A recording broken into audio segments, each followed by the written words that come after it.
Welcome to SUSD Spotlight, your go-to source for all things happening within the district. Whether it's celebrating student and staff achievements, delving into trending education topics, or highlighting inspiring human interest stories, we've got you covered. Join us as we illuminate the incredible endeavors taking place in our schools and forge connections within our community. Get ready to be informed, inspired, and engaged as we embark on this journey together, spotlighting the extraordinary in SUSD.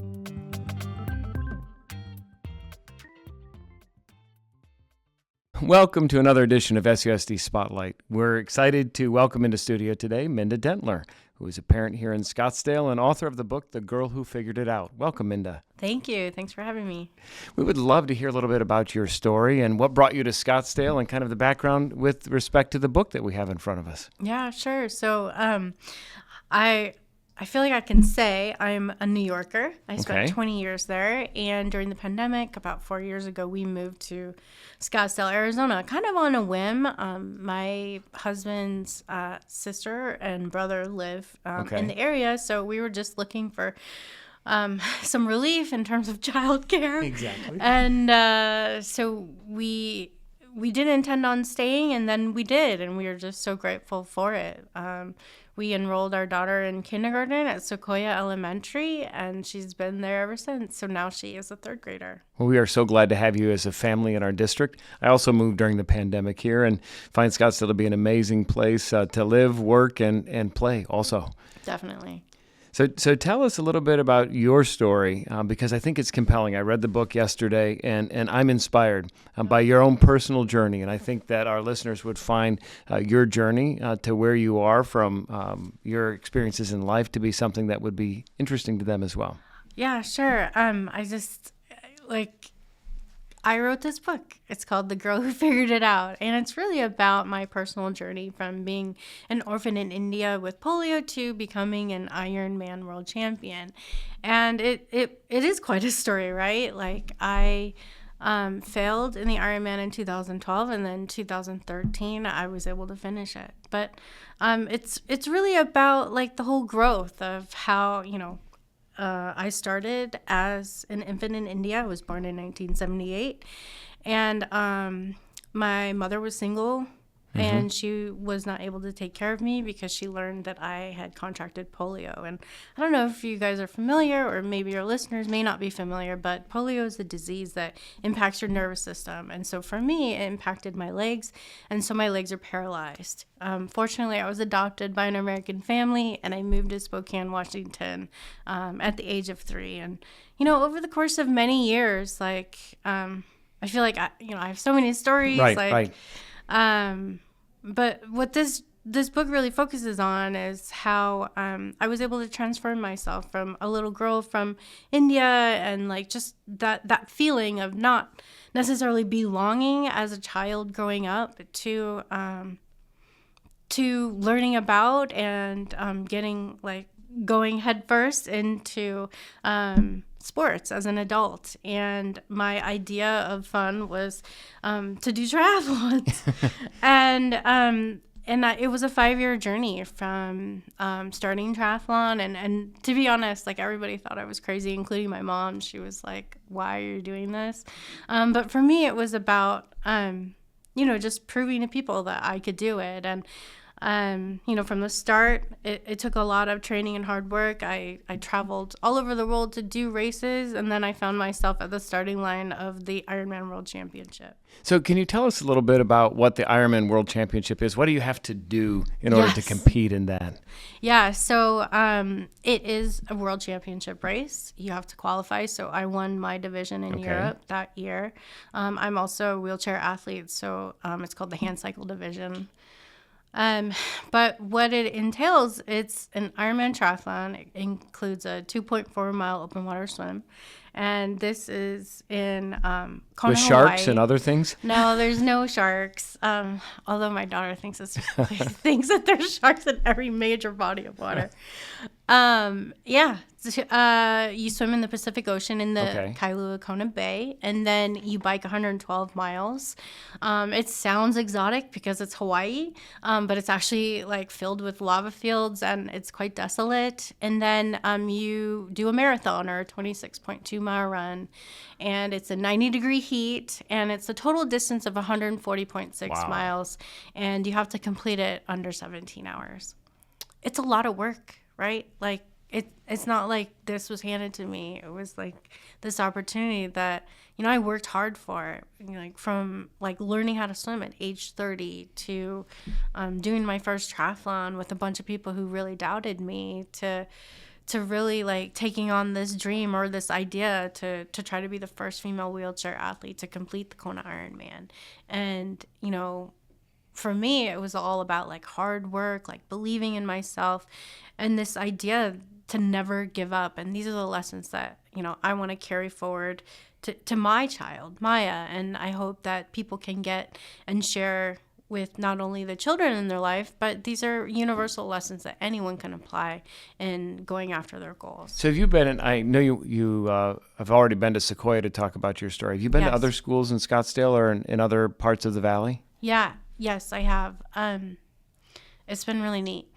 I spoke to the entire school of Anasazi. That was pretty nice. cool. I'm going to Desert Canyon in May. Okay. And through an arrangement with the Changing Hands bookstore, I've been to like various schools in like Glendale, Phoenix, Mesa, Tempe. So it's been really neat to meet and talk about my story with kids from all over. Yeah, the lessons apply whether or not someone's an athlete or they have other passions and goals. Yes. That sense of determination, working hard to overcome any obstacle in your way. Yes. It's just a really compelling message, and we're so grateful that you've been willing to share it with us and with our listeners. Oh, thank you so much. What I really enjoyed about this book is clearly there's something special in you that never gave up. Yes. But then additionally, you had some real cheerleaders in your corner. Yes. And the voice of your dad in your head Yes. over and over again, that mantra, you can do it, just figure it out. Yes. Talk about that and how it carried you through some of these obstacles. Yeah, I mean, definitely. My parents, they really instilled in this idea that I could do or be anything, especially at a young age. And my dad would always say, Minda, just figure it out, which is also the title of my book. But it just shows you that, like, we are all capable of, setting and achieving our goals with hard work, determination, and believing in yourself. What has been your daughter's response to this book? And then also the way you've shared it with other children in our district? It's actually quite fun to hear my daughter's perspective because I actually started writing it when she was in kindergarten. And I wrote it for her and her peers just to, share my story in the language that would make sense to them and to also share some of the lessons that I had learned along the way. And she's been my cheerleader, and she's also been a critic throughout the process. And, before I started doing school visits, like, she was my first audience, and she even gave me pointers of, no, Mom, that's not going to work for kids or whatever the case may be. But bottom line, she's so proud that I did this, and she's so excited that she has her own picture in the back of the book, too. In your writing, you say, afterward, I was stronger, I was smarter, I was more confident. Is that something you found early in life? And is that something that's sort of carried you through, something that now you share with your daughter too? Yeah, I mean, it's actually a mantra that I have for myself. I said it to myself during the race, like over and over when I was, especially in the difficult moments on the hand cycle. But what it is about, it's just about the fact that, we're all going to be facing challenges, over the course of our life. But there are obviously opportunities to grow from those challenges, and knowing that, I'm going to become more confident, smarter, and stronger. I think that's something that anybody can take away, because then having that, it's almost like you say it and then you start believing it for yourself. And I think it's a great takeaway for kids too. It's a really powerful lesson. When I read the book, I was looking at the story you told with respect to sometimes being overlooked in school. Yes. Whether it was with your braces or in the wheelchair. Yes. And I'm curious, what message would you have for parents of students with physical challenges and for staff who are working with our students with disabilities to help avoid that, tendency sometimes of people to make judgments based on seeing someone who might be in a wheelchair? And you mentioned the notion of a sense of belonging. Yes. And I want to figure out if you have suggestions for our team about how we can be better to ensure that every student, regardless of what their challenges are, is accepted and feels a sense of belonging in our schools. Yeah. I mean, for me, this is what I tell my daughter Maya. I feel like, you should just put yourself in their shoes. Like, treat the other person as you would treat your friend, or even thinking about how you would want people to treat you. And to me, I love being with kids because they're just so curious. Right. And I don't mind answering questions about my disability, but it was very uncomfortable as a child with a disability growing up. And there are times where I just felt like, people weren't taking me seriously. And unfortunately, because it's a visible disability, like, people are judging you before you even open your mouth. Right. And that happens to this day, even in the workplace. Like,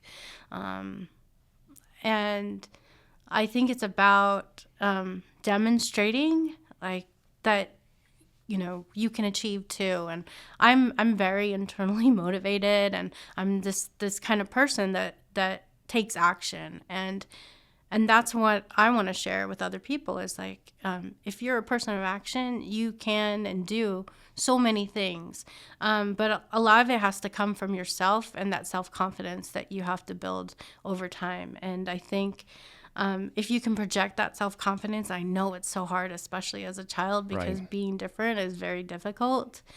But a lot of it is like experiencing those small wins. Like, I feel like education is just like the ticket to Right.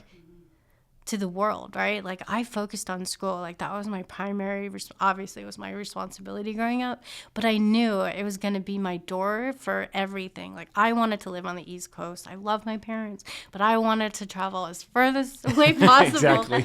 And I think if I would say, as a child with a disability, focus on the education piece, because that will be the gateway to success. But I think for parents and administrators and staff, like, it's just about treating other people as the way you want to be treated.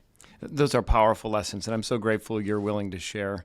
The other thing that I noticed about your story is resilience, that challenges will come. Failure is a part of that growth, but you've demonstrated true sense of resilience. Can you talk about what that internal motivation is like for you? Yeah, I think it just goes back to my parents, right? Like, they really taught me to have that courage and determination. And they knew that I was going to face a lot of obstacles, like either visible or not visible.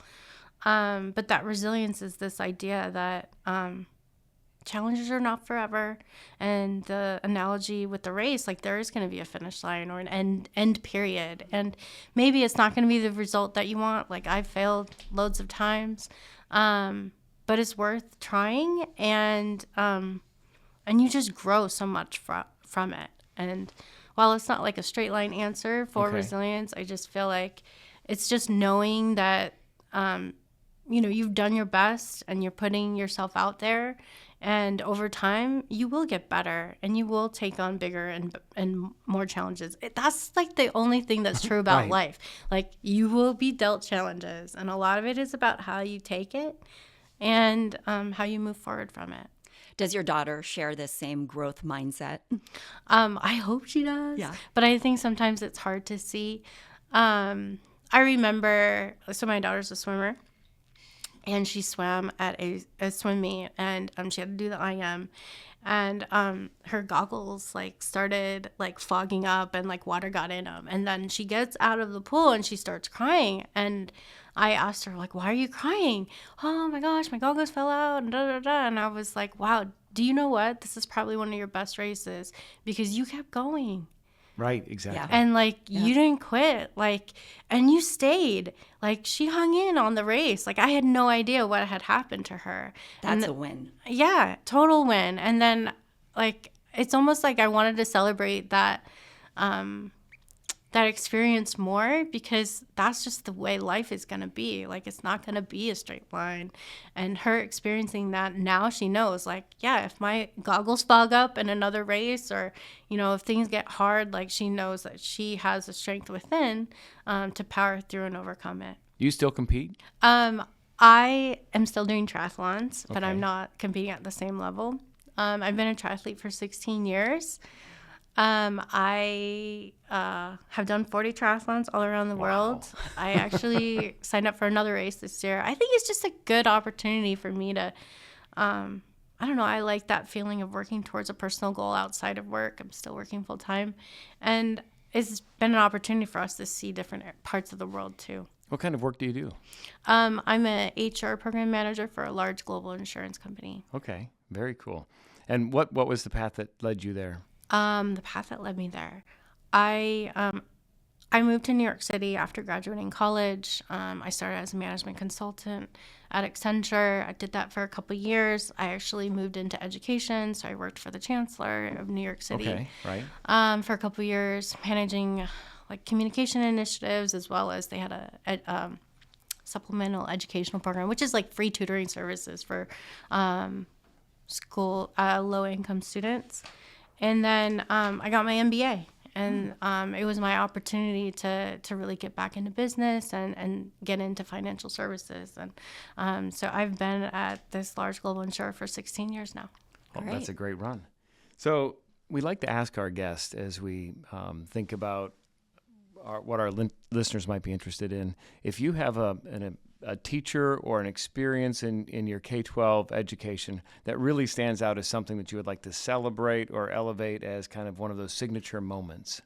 One thing that really stood out, I think, was in junior high, I joined choir, and because I didn't have to take the gym elective, I was able to take 2 choir classes, and I just really appreciated this opportunity to be with older students. It was a competitive choir. I also play the piano, so the choir teacher also invited me to accompany the choir. But I think why this particular teacher comes to mind is that he sort of had this like accepting vibe, like Okay. like people from all walks of life were a part of this choir, and you would think like, how is this choir so good? But it was because he like really took it to heart how important it was, and he got everybody to improve the standards. And like I walked in not knowing how to sing jazz. I didn't even know about jazz music per se, but I think it's just one of those teachers that really like not only elevated like himself, and he challenged himself. He wrote like compositions, but he also challenged us as students, and it didn't matter where everyone came from as it relates to ability. Like he got all of us there. What a tremendous testimonial about the power of teaching and bringing people together to create that sense of inclusion and belonging. Yes. We're so grateful, Minda, that you've joined us to share your story. We're grateful you're a part of the SUSD community. Love the book. I would encourage our listeners to take the opportunity to check it out, The Girl Who Figured It Out, and to subscribe to this podcast. Listen whenever it's available in your schedule to be able to learn about the great things happening here in Scottsdale Unified School District. And we hope that you'll take a moment to join us on our website, susd.org/spotlight, and pitch us your ideas for future episodes.